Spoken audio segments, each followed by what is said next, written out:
Namaste students.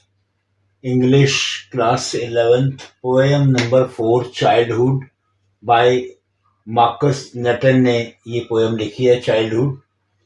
इस childhood poem की summary stanza और इम्पोर्टेंट क्वेश्चन आपको देने जा रहा हूँ। समरी स्टार्ट होती है सबसे पहले कि the poet seems puzzled about the loss of childhood. अपने बचपन को चाइल्डहुड को खो जाने की वजह से पोएट पजल है, काफी परेशान है। It is natural process of growing up. अब पोएट बड़ा हो रहा है, बड़ा हो गया है, ये नेचुरल प्रोसेस है। Poet finds an answer to his two queries. Poet चाहता है कि उसको दो क्वेश्चन के आंसर मिल जाएं। First, when did my childhood go, कि मेरा बचपन कब गया, मैं छोटे से बड़ा हुआ तो मेरा ये बचपन चाइल्डहुड कब गया। Second question, where did my childhood go, और मेरा चाइल्डहुड कहाँ गया। First possibility of the time of departure of his childhood relates to the age when had completed the age of 11।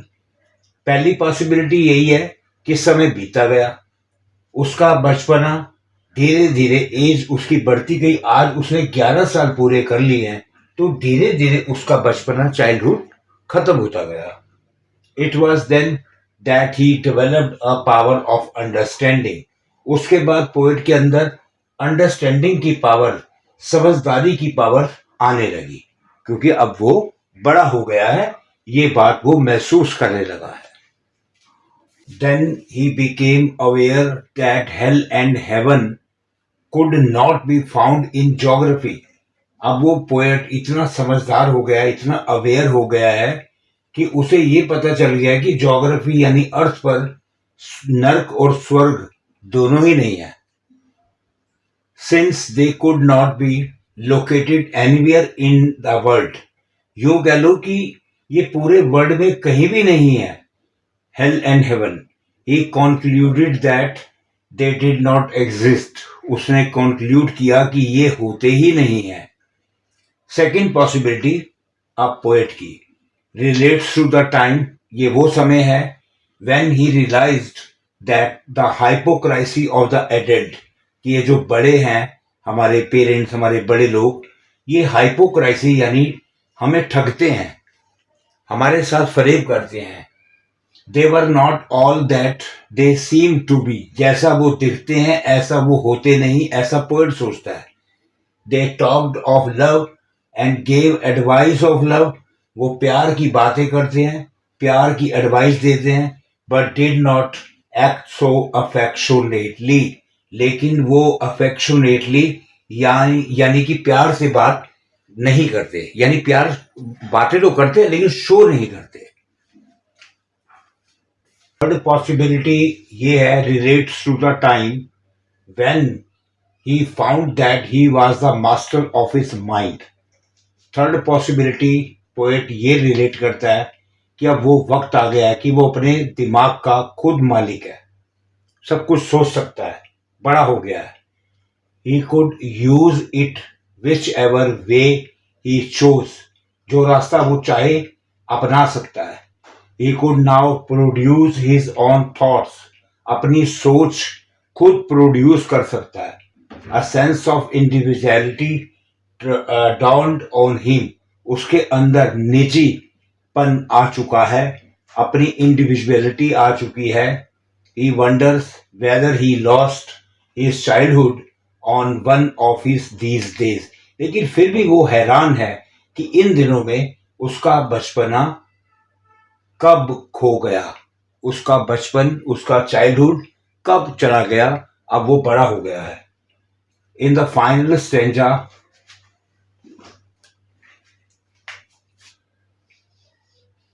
Final stanza में poet dwells on the problem where. अब final stanza में poet ये dwell करता है कि उसका childhood कहाँ गया है, अब तक था कब गया है, अब है कहाँ गया है। हिज चाइल्डहुड हैज डिसअपियर्ड, कि उसका चाइल्डहुड कहाँ डिसअपियर हो गया है, कहाँ चला गया है। The basis of his limited knowledge he thinks that his childhood went to some forgotten place that was hidden in an infant place. अब पोएट की नॉलेज लिमिटेड है, थोड़ी है। अपनी उस नॉलेज के बेस पर वो सोचता है कि उसका बचपन किसी भूली हुई जगह पर चला गया है, जैसे कि एक छोटे बच्चे के चेहरे पे छिप गया है। The poet implies that adolescence follows childhood in the same way as childhood has replaced infancy. जैसे इन्फेंसी के बाद चाइल्डहुड और चाइल्डहुड के बाद एडोलसेंस आता है, उसी तरीके से पोइट के साथ भी हुआ है। It is a stage in the process of growing up. यही एक प्रोसेस है जिससे पोएट बड़ा हुआ है। तो उसको पता चल गया है कि उसका चाइल्डहुड कहाँ गया है। फोर्थ स्टेंजा है। इस स्टेंजा में पोएट कहते हैं where did my childhood go, कि मेरा चाइल्डहुड, मेरा बचपना कहाँ गया। It went to some forgotten place, शायद वो किसी भूली हुई जगह पर चला गया। That's hidden in an infant face, शायद वो किसी छोटे बच्चे के चेहरे पे छिप गया। दैट्स ऑल आई नो, ये बात सारी पोएट जानता है। इस स्टेंजा का फर्स्ट क्वेश्चन है, in this stanza the poet has changed his question. इस स्टेंजा में पोएट ने अपने क्वेश्चन बदले हैं। From when to where, from when to what, from where to when and from what to when. तो poet ने यहाँ पर जो अपना क्वेश्चन बदला है, चेंज किया है, वो फ्रॉम पहले की 3 स्टेंजा में व्हेन, इस स्टेंजा में वेयर। तो from when to where is correct answer.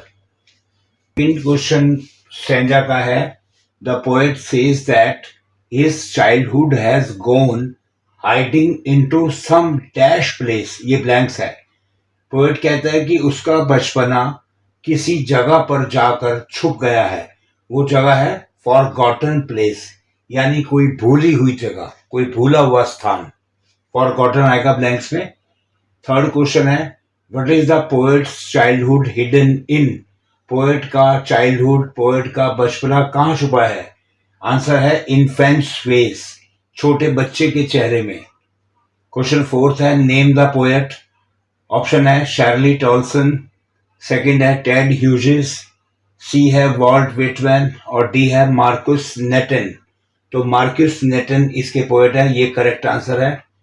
Important questions का फर्स्ट क्वेश्चन है, what according to the poem, इस पोएम के according is involved in the process of growing up. Growing up का process में क्या चीज इन्वॉल्व्ड है, कि चाइल्डहुड से अब वो एडल्ट हो गया है, अब वो उसका छोटा बचपना खत्म हो गया है, अब पोएट वाइस हो गया है, समझदार हो गया है, अब अपनी पर्सनल थिंकिंग कर सकता है। तो ये ग्रोइंग अप प्रोसेस कहा जाता है। Question 2, what are the poet's feelings towards childhood. Childhood को लेकर पोएट की क्या फीलिंग है। Question 3, what did the speaker learn about the existence of heaven and hell। स्वर्ग और नरक को लेकर पोएट की एक्सिस्टेंस को लेकर पोएट की क्या सीख है, पोएट इसके बारे में क्या समझता है। Question 4, how did the speaker realise. बताओ स्पीकर यानी पोएट कैसे रियलाइज करता है कि हाइपोक्राइसी ऑफ द एडल्ट्स, कि ये जो एडल्ट्स हैं, हमारे माता पिता या जो भी बड़े लोग हैं, ये सब ठग हैं, कहते कुछ और हैं, दिखते कुछ और हैं, करते कुछ और हैं। Question 5, how did the realisation of being the master of his own mind help him.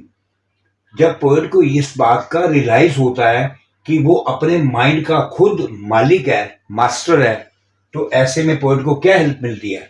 Poet खुद सोचता है, वो अपनी पर्सनल थिंकिंग करता है। क्वेश्चन 6, लास्ट क्वेश्चन है ये, childhood is an essential state in the process of growing up. Childhood एक एसेंशियल स्टेट है, एक जरूरी स्थिति है जिसमें ग्रोइंग अप प्रोसेस चलता है, but it can't go on for ever, लेकिन ये हमेशा नहीं चलता। डिस्कस करो इस कोटेशन को आप एक्सप्लेन करो। तो स्टूडेंट्स, ये आपके सामने 11th क्लास इंग्लिश की childhood poem number 4 by Markus Natan द्वारा लिखी गई है। इसके इंपॉर्टेंट क्वेश्चन, समरी, स्टैंजा आपको दिए गए हैं। आप इन्हें अच्छे से रिवाइज कीजिए और आप हमारी बाकी वीडियो देखते रहिए। आपको अच्छी लगे आप उन्हें लाइक कीजिए, शेयर कीजिए और सब्सक्राइब कीजिए। आपको इसी तरह की और भी चैप्टर और पोएम्स समय समय पर मिलते रहेंगे। Thank you so much.